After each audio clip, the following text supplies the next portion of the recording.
trying to refocus the narrative on issues that they say are important. And in the run-up to the big day, who is actually trivializing faith?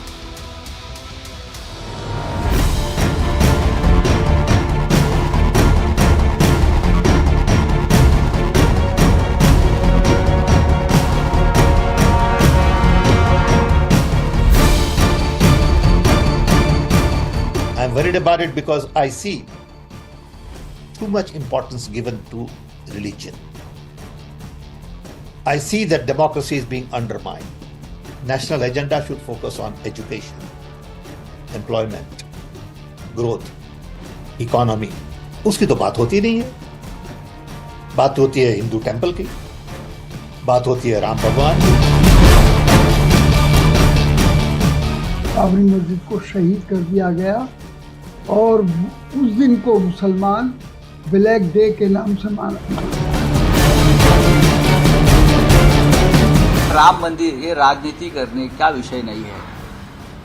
यह हमारे अस्मिता का विषय है, आस्था का विषय है और श्रद्धा का विषय. लेकिन कुछ लोग हैं जिनका भारत 2014 के बाद बना है, उनको इतिहास मालूम नहीं.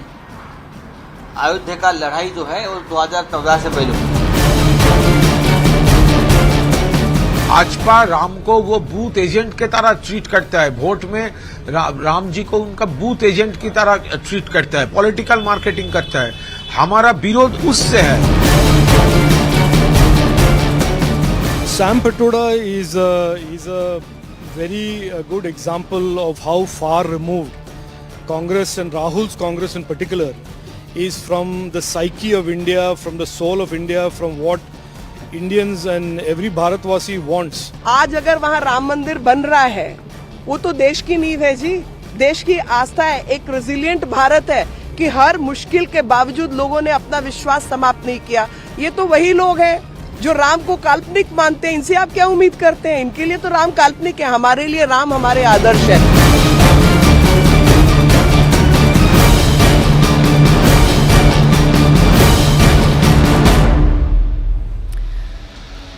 Okay, to further understand this topic, we're now going to take you through what different INDIA leaders have had to say about whether they're attending or not. Let's walk you through each of these parties. Yesterday, CPIM made their stand clear. Sitaram Yechury, the General Secretary, making it clear that they will not be attending, saying the party respects all religions, but they believe the event is being politicized. Let's move on. Let's take a look at the Congress now. Mallikarjun Kharge, Congress President. It is unclear as to whether he'll attend. Sonia Gandhi too. She's the ex-Congress President, senior leader. She's had some health problems as we speak. It is, as we speak, undecided about whether or not she'll be attending. Leader of the opposition in the Lok Sabha next, Adhir Ranjan Chaudhary. Will he be attending or not? It's undecided, as you can see. And one more name, Manmohan Singh, former Prime Minister of the country. Seems he's unlikely to attend. So those are the key Congress names we've walked you through so far. We haven't included Rahul Gandhi, keep in mind.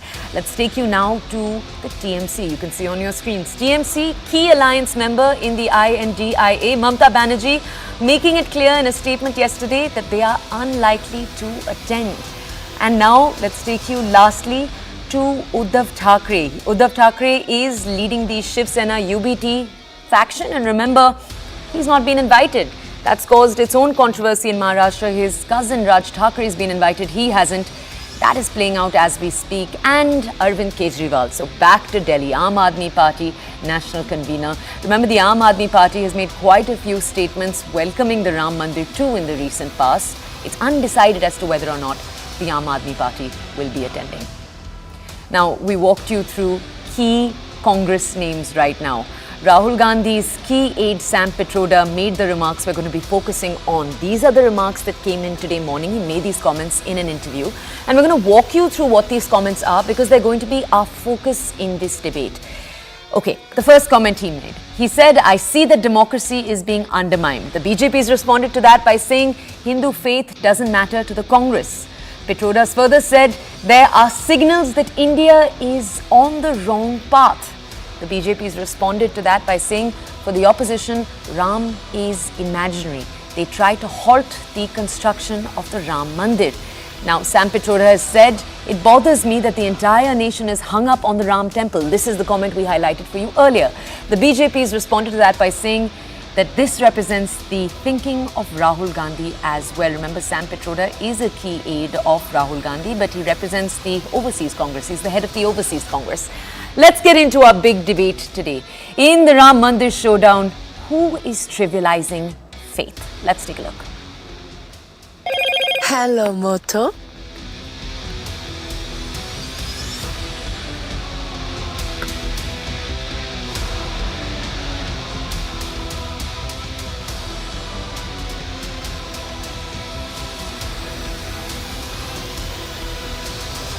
Okay.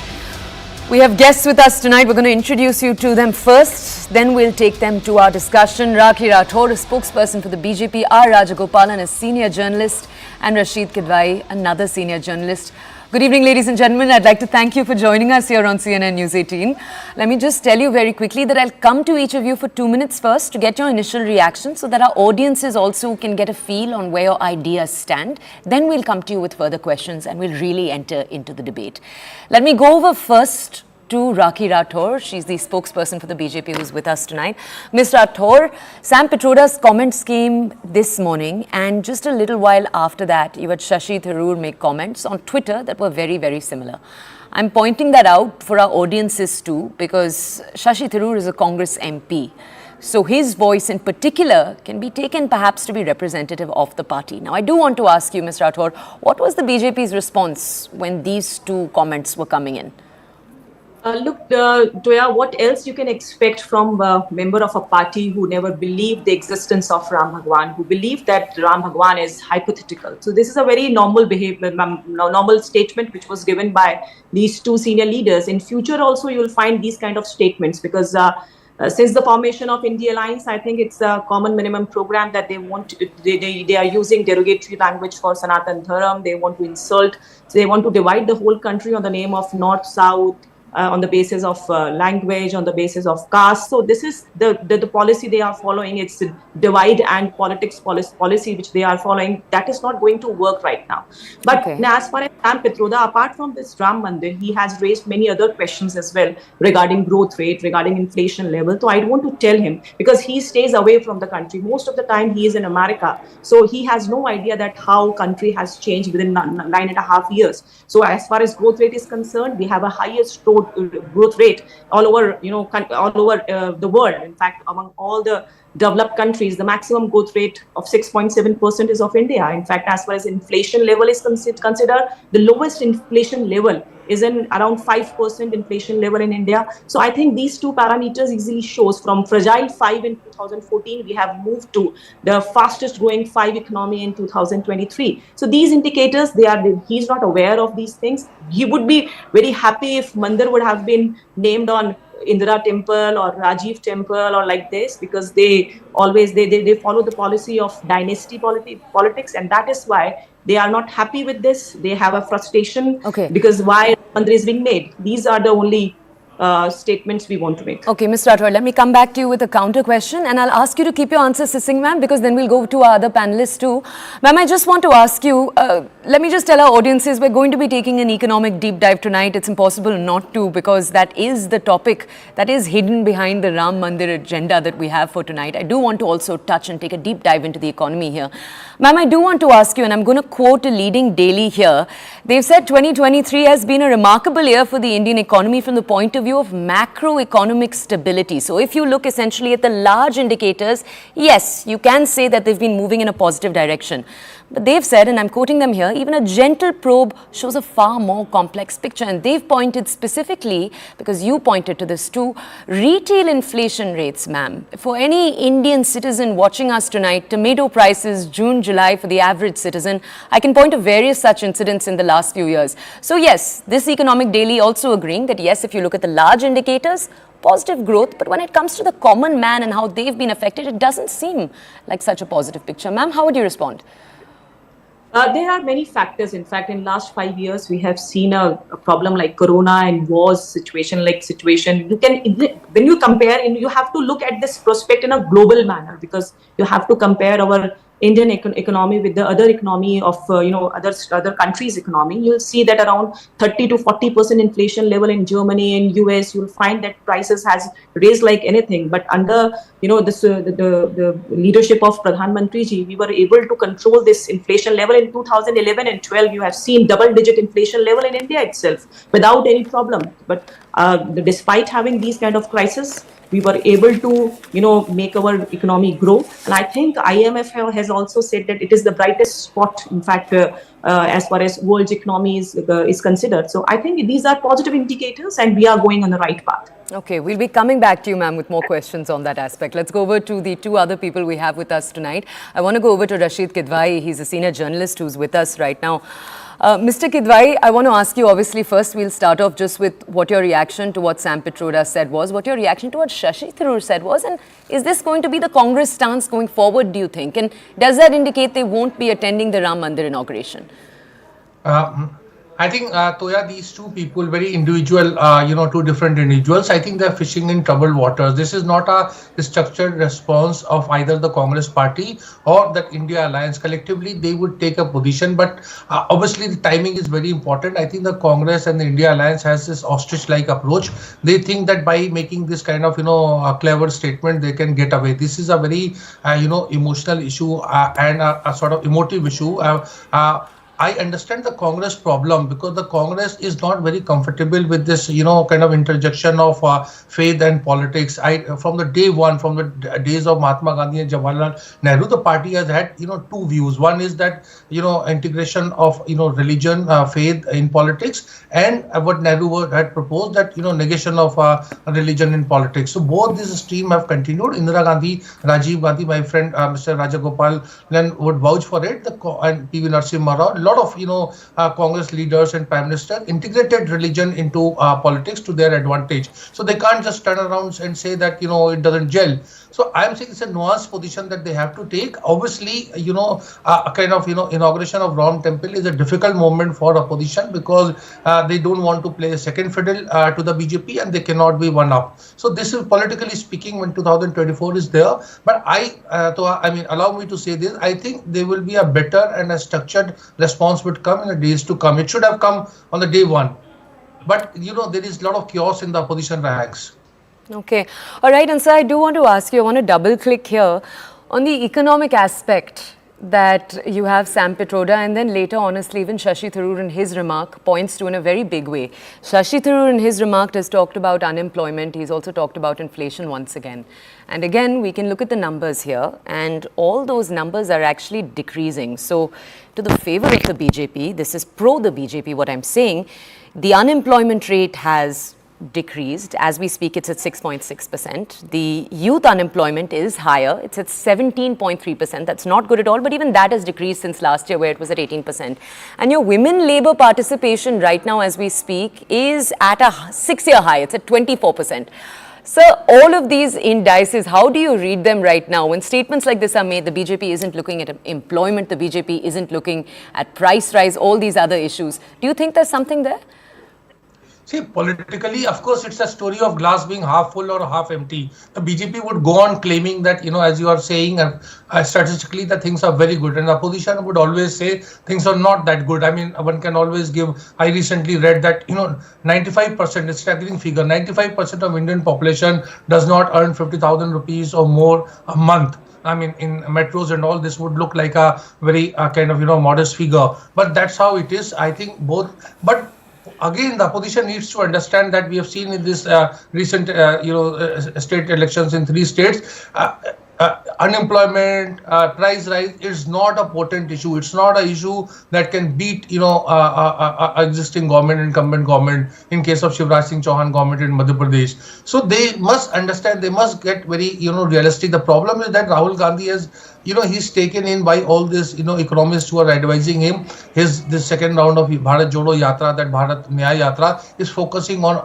unemployment. They should have done some study. I mean, there are a lot of survey agencies are there to know whether it is finding any traction among voters or not. And when it comes to Mr. Modi, all these things become, inconsequential. This is what the election results have not once, but twice, thrice, 29 maybe or more elections have shown this, that it doesn't matter. People are, it's not that the people are very happy. They are feeling the pinch, but they don't want to go and vote against Mr. Modi or the BJP. Okay, let me just take our next question to R. Rajagopalan, a senior journalist who's also with us. Mr. Rajagopalan, I want to take our next question to you very much off what Mr. Kidwai said right now. He made a very interesting point that issues like this don't seem to be bringing down the Prime Minister and the Prime Minister's popularity. Sir, a number like the one we're looking at right now, 17.5% is where your youth unemployment stands. It was 18% last year. That's almost 1 in every 5 people, if my maths is correct, is unemployed. Those are not good numbers, sir. I just want to understand from you, why do you think an issue like this isn't resonating, but an issue like Ram Mandir clearly is?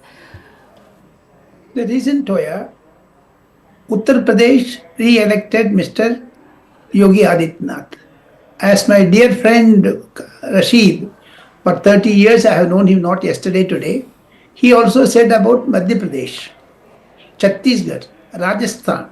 Why 2 Congress governments have been overthrown by BJP? Because the beneficiaries, as Mr. Prime Minister says, La Bharatis, they are getting into that. My understanding of the situation, Madam Toya, is that Rashid put it very nicely, very summarized it very well. I too want to have that. Prime Minister cannot be, bullbeaten by Sam Petroda or someone who is sitting thousands of kilometers away. He does not realize what is it, though he is a digital father. But the person who implemented is Mr. Narendra Modi. Do you go to bank today? You do everything on your mobile. Bank crowd is totally depleted. Anything. Today, Mr. Hardeep Singh Puri went to Yashopuram and he paid a auto rickshaw wala through Paytm. Such type of innovations have come. That attracts the mind of voters. Ram Mandir, you asked about you asked about the economic points. It will never gel with the public. It is going to be only Ram Mandir for another 1 month. You and me will be debating with different panels. But the point would be, tomorrow, as an editor of a newspaper, either Rashid or me would put the headline, India boycotts Ram. What will happen? And once it comes I.N.D.A boycotts Ram, how would it gel with the ordinary Bhakt? Though I am a strong Hindu by feeling, I don't impose my views on others. Ramaya, Ramabhadraya, Ramachandraya, Vedase, Raghunathaya, Nathaya, Shritaya, Pathe Namaha. This is what 10,000 years ago they composed this long in Vishnu Sahasranamam.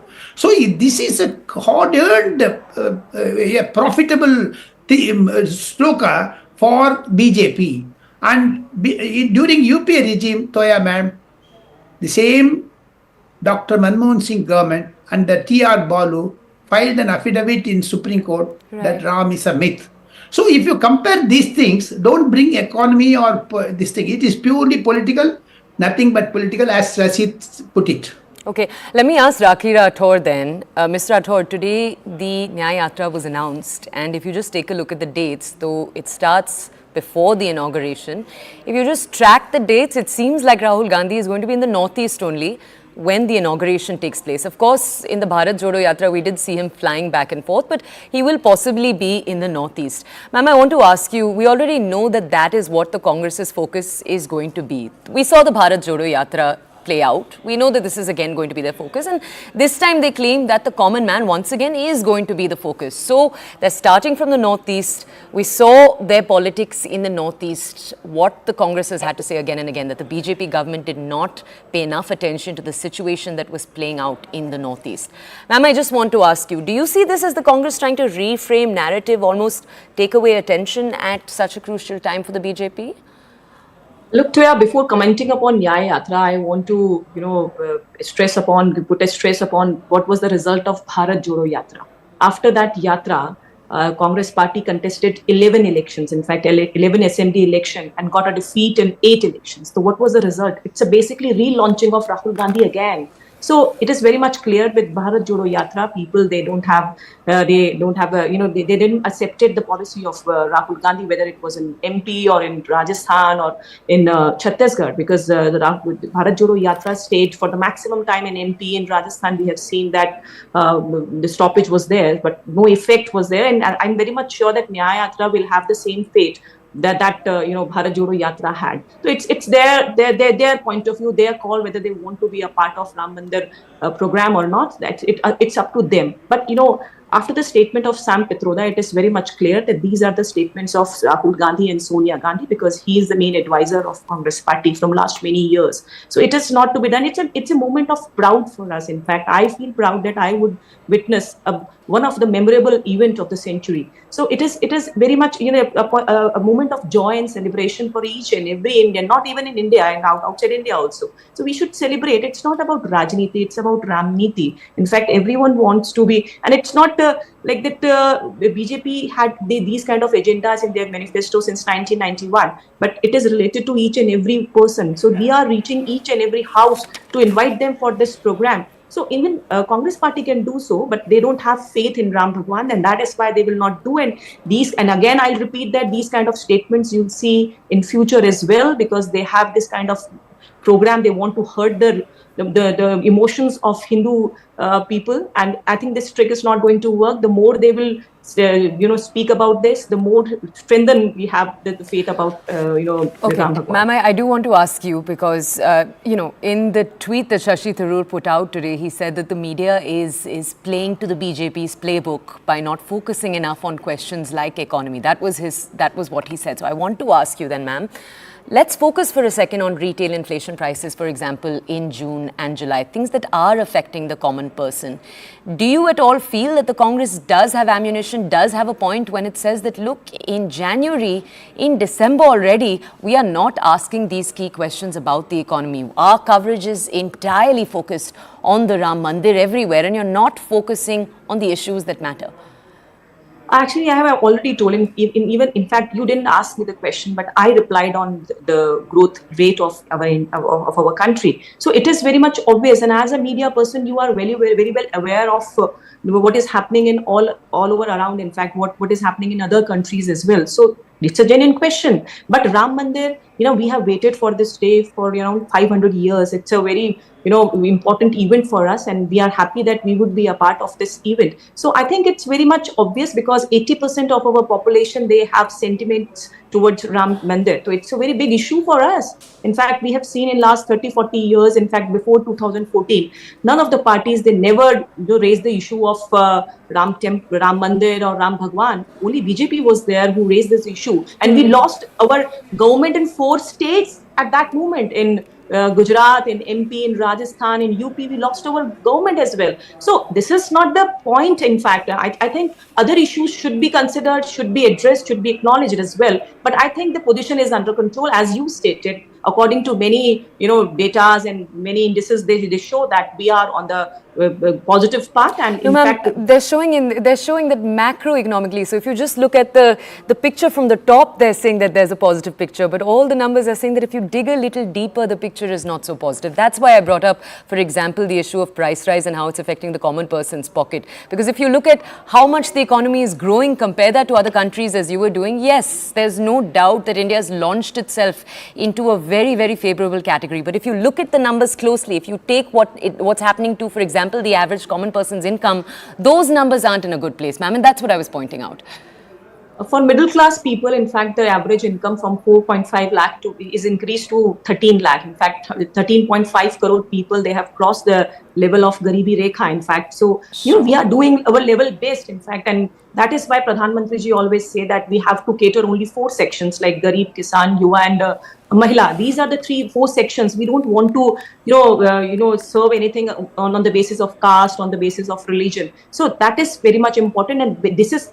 And all because of delivery we are repeating. In MP, you have seen, after 18 years, people elected us that was not because of, only because of on the basis of dharam and all. It is because of they trust Modi ki guarantee, and Modi hai to mumkin hai. That is the only thing people believe, and that is why they voted for us. Okay, let's go over to Rashid Kidwai. Mr. Kidwai, I want to understand from you. I took this question right now to Rakhi too. I want to understand the yatra, when you saw it announced today, the key themes when they were put out today, the date, the timeline, it's obviously being timed in a very particular manner. The fact that, for example, certain states will overlap at the time that this inauguration will be taking place. So how do you see this?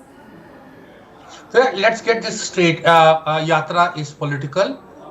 So therefore, the Congress cannot make any pretension about it, and they are well within their rights to be doing so. I mean, this was, for the matter of record, the second phase of Yatra was very much, on the cards when the first, round of Yatra ended last year in January. This year January. So, and the timing of Ram Temple inauguration has been announced just recently.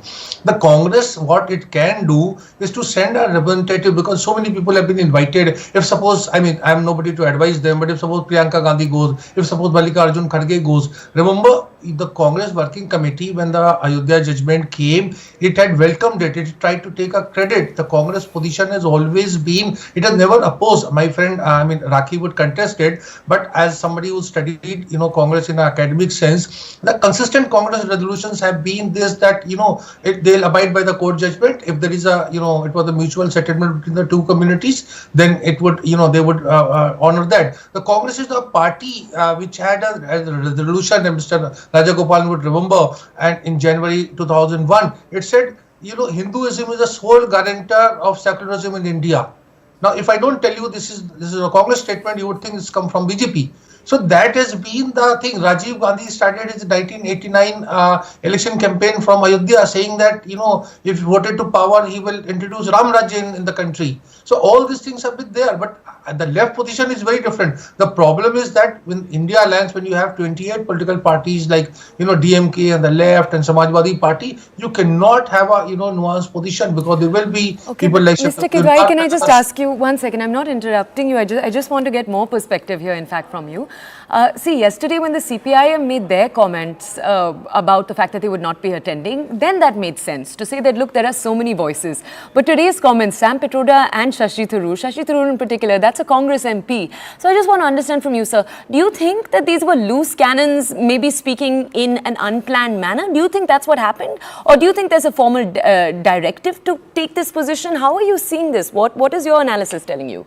I think none of it. I think it's the thing that Congress doesn't understand the the importance of significance of this statement. They should have issued a statement of their own, or for that matter, I would say India Alliance should have come forward with a structured response, whether to visit, not to visit, or as I am suggesting, some kind of symbolic representation, etc. That they should have thought. Now, you see, if you look at the Ram Temple issue from the day beginning, Mr. Rajagopalan would correct me if I am wrong. If there were 100 BJP supporters or party, they were all for Ram Temple, regardless of whichever way court verdict goes. In the Congress, that 100 people were divided. 60 would say that they would abide by the court judgment. Others would say that there should be temple. Somebody would say there should be mosque. Somebody would say there should be some other kind of activity there, some social philanthropic this thing. So there is a divergence of opinion is there. The BJP is very sure-footed when it comes to its ideological, religious, spiritual things. That's the key difference. The left is very forthright in saying so. So nobody is going to question left. It is the Congress that is going to be accused of having this kind of double standard, etc., and target of, so to say, voters' reaction. Okay, let me go to R. Rajagopalan. Sir, I want to ask you a question. Yesterday when we were speaking to the CPIM, they kept trying to say that, look, we are an alliance with different political ideologies, different economic ideologies, but we are united in our idea that we want to take down the Prime Minister. Now, they were convinced, and even Congress leaders, frankly, that we've spoken to over the last few weeks, the last few months, they've been convinced that this is an idea that the common man will be able to understand. That, look, we don't agree on multiple areas, but we are agreeing on this one area. Mr. Rajagopalan, in the analysis you've carried out over the last few decades, do you see something like that actually being something that the public may understand? It's a nuanced message, which is why I'm asking you. It is not a nuanced message, madam. When Government of India invited the leader of opposition in Rajya Sabha and leader of Congress, Mr. Mallikarjun Kharge, to, Independence Day celebrations, he did not attend. In the form of, boycotting the parliament, he did not even go to Rashtrapati Bhavan for the at home. So when they treat the government like a dirt, now my understanding is Congress will not attend the Ram Mandir inauguration, but they will go and separately barge in some other day, so that they will balance it. That is what I get a feeling from the Congress leaders. Apart from you asked me a question, and Rashid articulated very well. Rashid and me have covered Congress for 18 years, madam. 1977 onwards, I have covered Congress when Mr. P.V. Narasimha Rao was spokesperson of Congress. Rashid knows it. So since then, Congress structured policy from 1977 to 1991 was different. After Babri Masjid demolition and Sonia Gandhi coming into the picture, if you divide the Congress into pre-91, post-91, post-91 has become anti-Hindu party. That is the reason why Mr. A.K. Anthony in his report said, and I have a copy of that 18 pages report, saying that why we lost in 2014, 2019, possibly 2024, because Congress seemed to be an anti-Hindu party. So are you saying they've become an anti-Hindu party, or they're seen as an anti-Hindu party? I'd like that clarification. It has become. Okay, all right. We'll try to hear from Congress voices on that too, sir. I'd like to thank the entire panel for joining us for this discussion tonight. We'll obviously try to have more INDIA voices here too next time to understand the entire perspective. For now, we're heading into a short break. Up next on the show, we're going to take you down south to a story we were covering through the afternoon today. Pro-Kannada groups conducting a rampage over a signage issue in Bengaluru.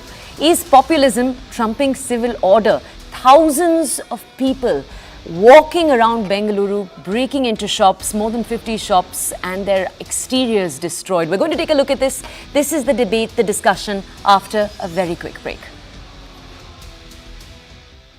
Hello, Moto.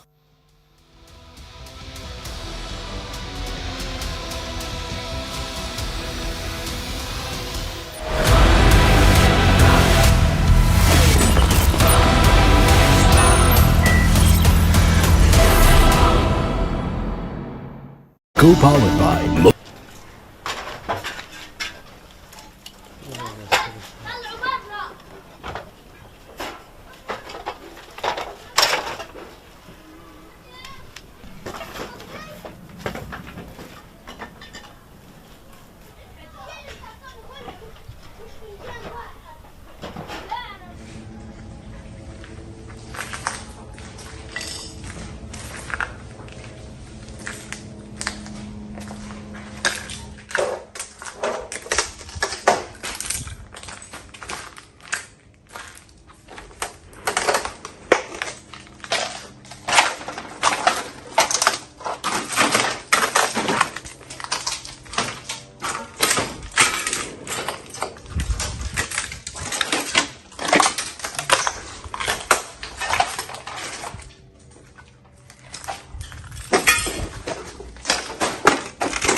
Welcome back. You're watching Hard Facts. Our second story takes us down south to Karnataka, where this afternoon thousands of protesters turned violent in Bengaluru. They attacked storefronts and signages in their demand that signboards across the city be in Kannada.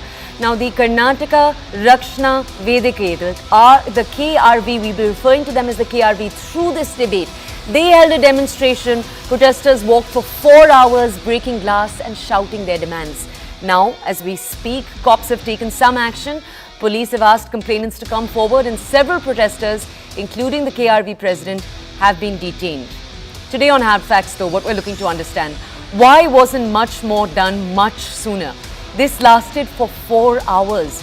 And in the state where language pride has a very rightful place, two political parties shy away from being as assertive as they should.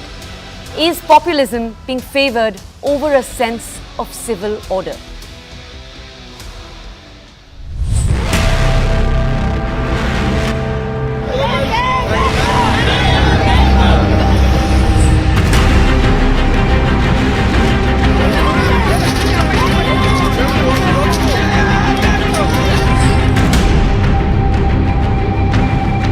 And more number of people are starting to gather here, raising slogans, demanding the 60% Kannada on signboards and logos as well.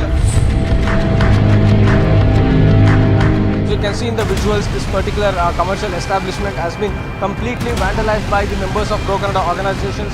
The glass have been shattered, the name board logos have been vandalized. They really want Kannada to be, they should have got a board of Kannada written in Kannada and put it here, bloom in Kannada. That would have been much appreciated rather than throwing stones on the hotel.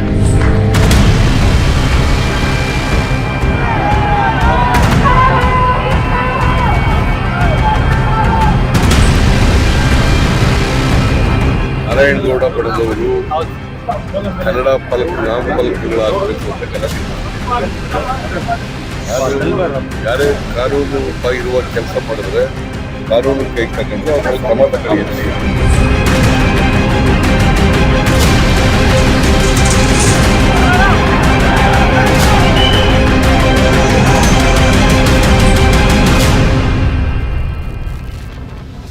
Okay.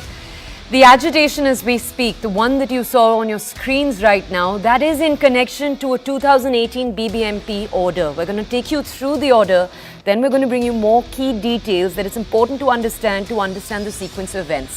Let's talk about what the order itself was though. Number one, the order said that a display of a maximum of 10 units of information is allowed. 1 unit will be equal to 2 words, 10 units equal to 20 words. Now, the language of information, so the key language, the choice, whichever language choice that is, English, Hindi, Kannada, whichever, but that needs to be 60 to 40, and now they've specified that 60% should be in Kannada, 40% in any secondary language. They've also said unused allowance may not be transferred to other languages. Now, what I wanted to point out to you here was that though this order was put out in 2018, it's only very recently, over the last 2 days, that the BBMP set a timeline. That timeline was till the end of August for shops in Bengaluru. I'd like to correct myself, not the end of August, end of February. So we're looking at exactly 2 months from now.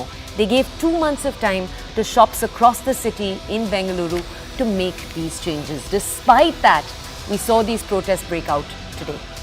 Now we're going to take you to our guests to understand more. Bhaskar Rao, a spokesperson for the Karnataka BJP. It's important to give you the perspective that he's also a former DGP. We'll be going over to him with questions that refer to that.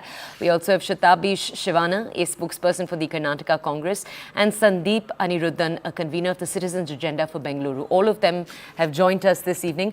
Good evening to all of you. I'm going to be coming over to each of you with a quick question first. We'll understand your perspectives.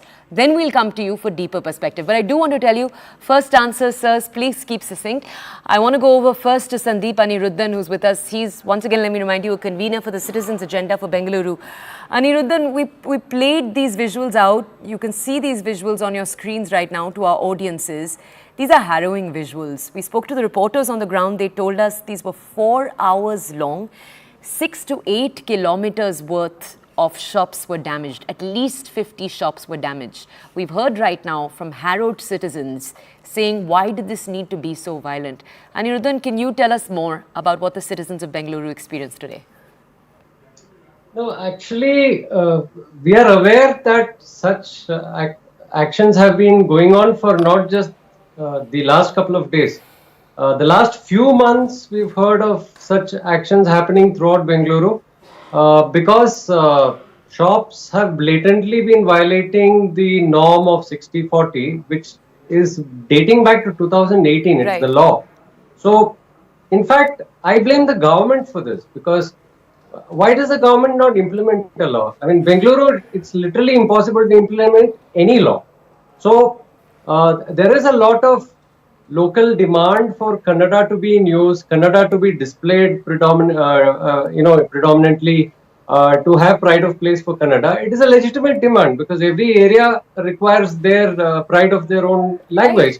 And if the government doesn't act for many years, now 2018 means 19, 20, 21, 22, 23, 5 years.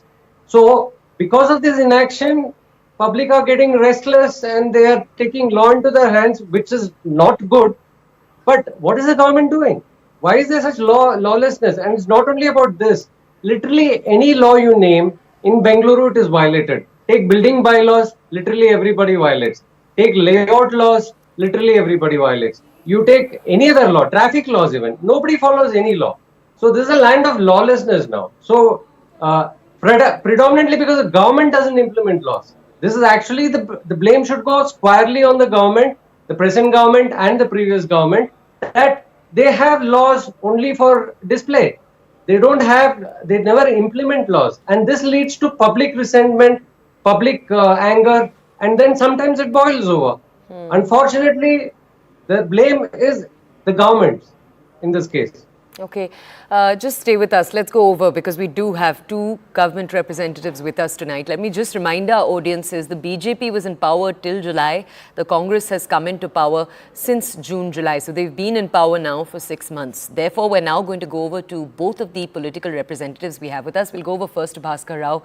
He's a spokesperson for the Karnataka BJP. He's also a former DGP. Sir, thank you for joining us tonight. So I'm going to first ask you questions regarding exactly what the representative from the Citizens Agenda brought up. Then I'll go over actually, sir, and ask you specific policing questions. But sir, when we just heard right now from the convener of the Citizens Agenda, his main point was that this is something the BBMP has brought up since 2018.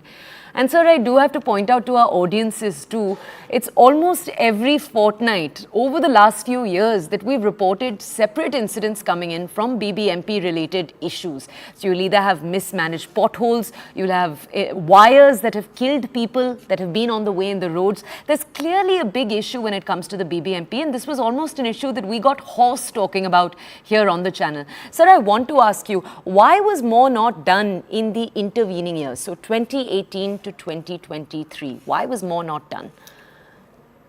See, if you look at the very outset, Bharatiya Janata Party is full of Kannada pride, and we uphold the pride of Kannada, respect for language, the land, its rivers and its property, and anything to do with Karnataka, we hold it in the highest pride over there. Now, as regards your question is concerned over there, it will be a combination of events on account of which the local body elections were not held. And today's violence has got nothing to do with local body elections. Today's violence is absolutely different. And at the outset, I personally, as a former police officer, and our party, we do not support any kind of violence, destruction, intimidation, what is going on over here. This is basically a failure of the government, like what Aniruddhan ji has mentioned just now. Because why was the police made to stand like spectators over there? this is what we need to. Karnataka police has done amazing kind of work over there. It has nipped so many things in the bud over there. I could, as a police officer, I could see that the police want to do something, but there is an unseen hand preventing them from doing this. Why is this unseen hand holding them to do this over there? This is basically because there are so many anti-people issues thrown in by the Congress, on account of which it is being baited in the media, baited among people. This is nothing but to divert the attention of people. And Congress has done this very frequently. When the Dasara event got over and suddenly... Mr. Rao, can I ask you? I know you stopped there for a second. I just want to ask you, sir. No, I just had a call. Yeah, I just want to ask you, sir. Though, one second. I do want to ask you. No, let me ask you here. It is a totally attention-diversionary one second. issue. I will take all of the questions you're making, the points you're making. Mr. Rao, you are asserting that this is mismanagement by the police. We'll go to the Congress and we'll ask them about this. Not by the police, by the government. Yes, sir. The same police has done excellent work. One second. I'm not trying to ask you that, though, sir. I'm trying to ask you, in the 5 years from 2018 to 2023, why wasn't more done about this rule? You said the BBMP didn't hold elections when it should have. Still, sir, the BBMP was active. Why wasn't more done about this rule? The BBMP elections were not held because of a string of litigations in which it was mired over there. And when it was finally cleared in the beginning of this year over there, it was too close to the assembly election, and hence it was not held over there. And then in between, COVID came in. The BBMP term got over somewhere in the end of 2019. Then on, because of those events, it was not held over there. But today's violence, the government of the day is answerable for today's violence. Let's take our question then. Let's take our question then to the Congress. Shatabdi Shivana, spokesperson for the Karnataka Congress, is with us. Mr. Shivana, our other two panelists have pretty much spelled out the question that I have for you today. It is quite clear, I have to agree with them, that in these visuals you can see enough police officials standing there. But sir, when we spoke to our reporters, and I want to tell our audiences this too, they pointed out 2 or 3 things. Firstly, it seems police officials did know that this was going to take place today. But it seems, and you can come in here, Shatabdi, and correct me if you disagree with anything I'm saying, it seems as if they underestimated the size of these protests. Number one. Number two, it seems that usually protesters come, they stand, and then they're taken into buses and taken to a different location. This time that didn't happen. There were too many protesters. So the protesters said they themselves would walk. They didn't listen to the police. They proceeded to break down storefronts. Shatabdi, first, would you agree with that recounting of events? Is that what happened? Because my next question to you is then going to be, why didn't the police have a better idea of what was going on? No, before I answer your question, we must understand that despite Bangalore's emergence as a cosmopolitan, Kannada and its culture remains an emotive and sentimental issue to many of its residents, right? And why not? Kannada must take a place of pride in India's IT capital. Now, I just want to mention, being a lawyer, about the legislator's intent. You're talking about 2018, but the first intent of the legislature came in 2008, while the notification dated 31/12/2008, where Rule 24A was introduced by the BJP, by the then BJP, that stated that all commercial establishments are required to use Kannada prominently on their signboards. Then cut across to 2018, whereby the BBMP outdoor signage and the public messaging bylaws, section 2.5.2 speaks about the 60-40 ratio, as you've clearly pointed out in your show.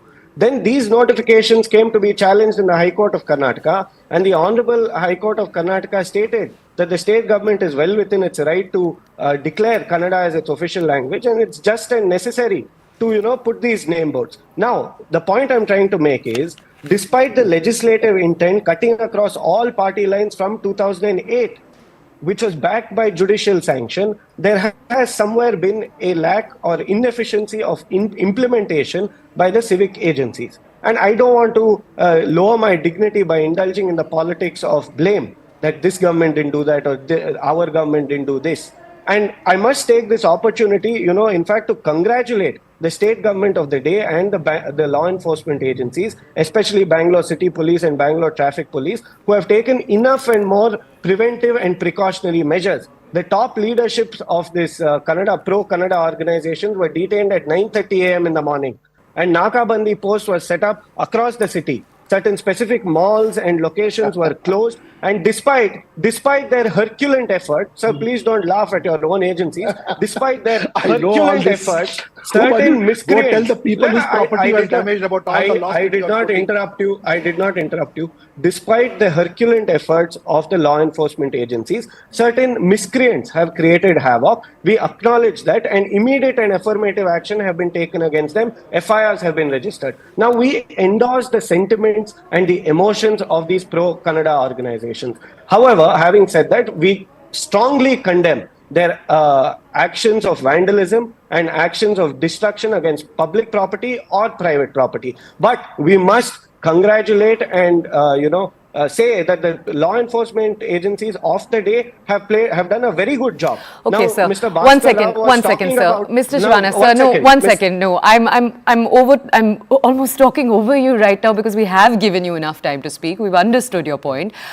Sir, I have to point out, though, you've primarily said that, look, the Kannada groups are right to feel the way they are, and we've never questioned that. Yes. But, sir, you have to admit that there was a huge lapse that took place here to say, look, I'm not disagreeing with you at all that police forces were not putting some form of preparation in place. I spoke about that, sir, in the beginning of this debate. I talked about what they did. But, sir, our reporters on the ground, we have a few of them, sir. There's a bureau. They're all pointing out that there was an outnumbering at play. There was a mismanagement at play that, sir, you can see in the visuals. There is no world in which any organization should be able to break the windows of various shop fronts. Absolutely. You should not. Right, sir. So if you agree with me then, sir, and if we can see visuals of police people standing by while that's happening, and let me point out, we're playing those visuals as you're speaking.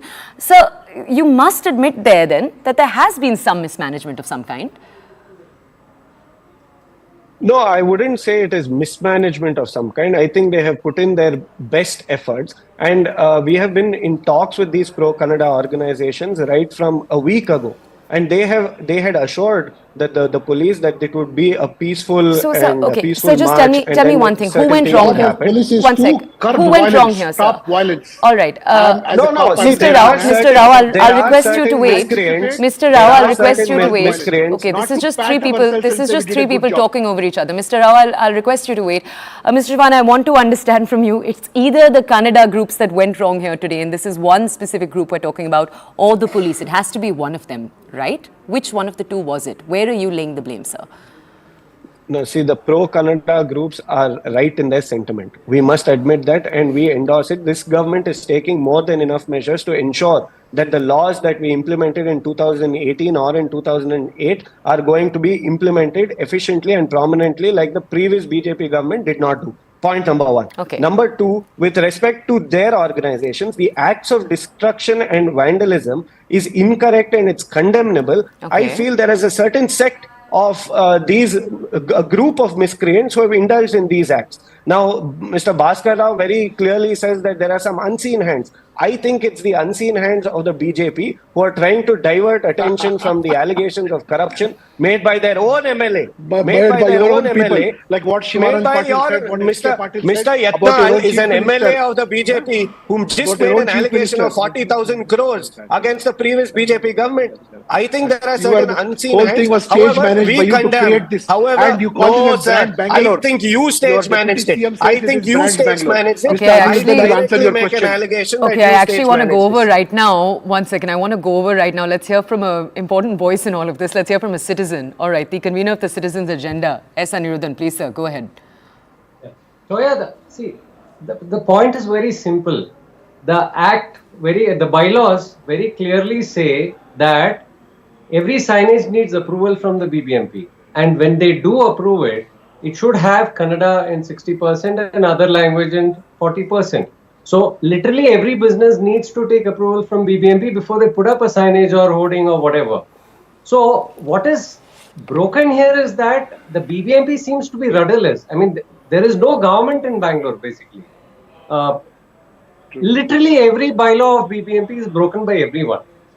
There is basically no control over what's happening in the city. This is the main issue. It's not just about signage. You look at building I agree with bylaws. you. I agree with you. People who can only build 2 floors are building 6 and 7 floors. Mr. Rao, you're saying you agree. Yeah. You're saying you agree with the representative Yes, I of the agree with Citizens Agenda, but sir, I fully the agree with BJP was in He power has till just July. joined More the could have Bharat been Janata done. Party. Exactly. You talk about the violence of the day. Thank you. If you sit and quote rules and regulations, how are you going to monitor the people whose property has been destroyed? You talk about today's violence, how police were, the hands of the police were tied. Why weren't the Okay, rules we're not making the movement we need to make.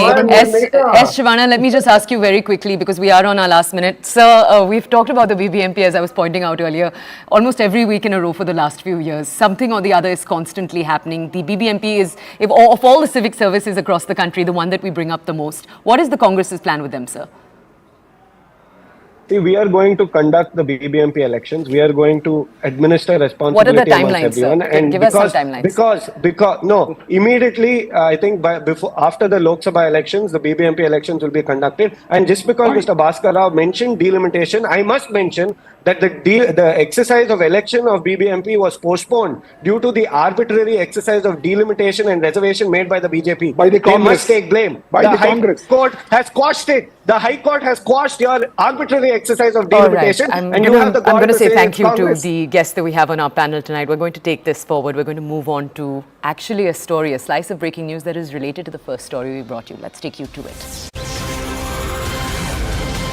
The war of words escalating over the Ram Mandir ceremony set to take place in just a few weeks from now. In an exclusive interview to CNN News 18, Union Minister Prahlad Joshi has reacted to the comments we were highlighting for you in the beginning of the show from Sam Pitroda.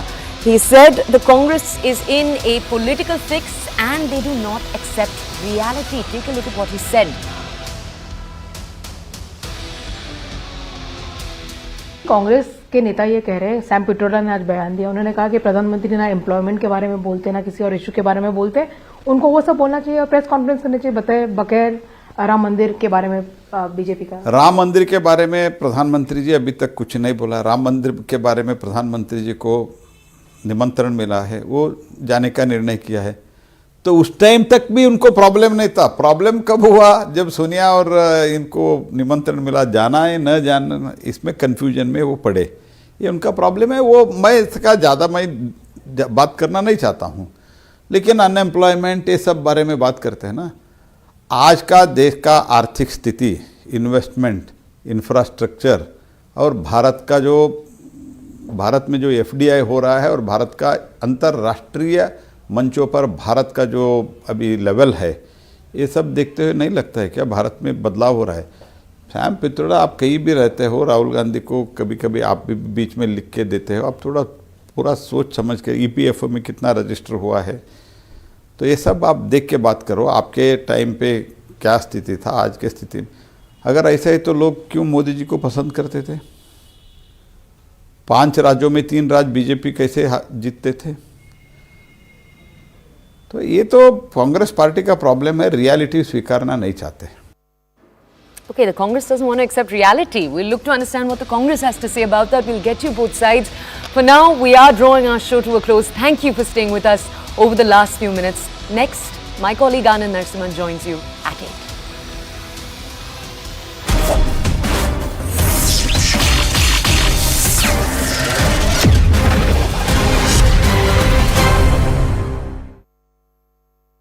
Namaste, Jai Hind, and welcome to this very, very special edition of The Right Stand.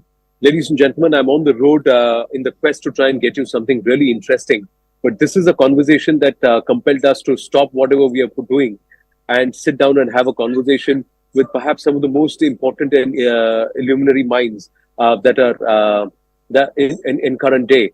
And this is to try and debunk the entire Aryan invasion theory, especially with the findings of the Rakhi Gadi site. And I think that is something which is very, very significant.